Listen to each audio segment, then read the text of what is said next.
if you're communicating with different generations, when you look at boomers, you guys remember that thing, man?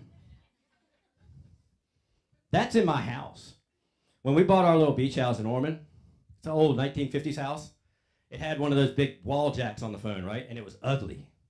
It was just right there in the kitchen. I'm like, man, it would. And then I asked the contractor when he was fixing our house, what would it cost to rip that out and replaster? And it was ridiculous. So I just went on eBay, and I found that for $9, man.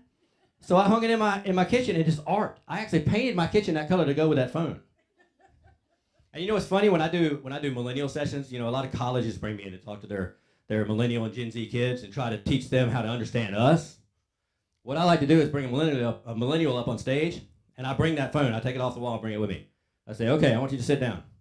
Now I want you to dial your best friend right now. What do you think happens? They don't know the number. They don't have to remember numbers anymore. It's in their phones. I say, okay, pull out your iPhone. So they get in. Now then they have to dial the number, and it's funny to see their face. They're like, and if you don't hit that metal thing right there, wrong number. You gotta slam it on that metal thing. And you know what these kids will never hear? The stress-relieving sound of that plastic headset going, oh, wham! You remember that when you're mad? You can slam that phone. You can't slam a $1,200 iPhone. That's why they're stressed out. They can't slam their phones. All right, so if you've got boomer parents, you know, a phone call, you know, talk to your teachers. Sometimes they're not responding because they don't read text.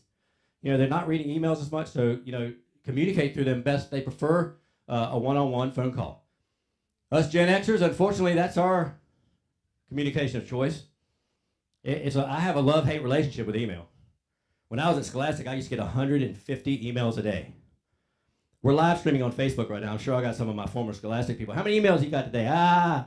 You're probably checking email while you watch me. But that's our form of communication. It's not uncommon for Gen Xers to go into a meeting and get all this stuff done. And the last 5 minutes of the meeting is like, hey, send me an email on what we just talked about. You know what? Because we use email like a filing system. We drag it in. The younger generations, of course, this is no brainer to you. I mean, if I want to communicate with my son in my 1,100 square foot house, I text him. I will not walk around, I will text him. If I call him, he doesn't answer the phone.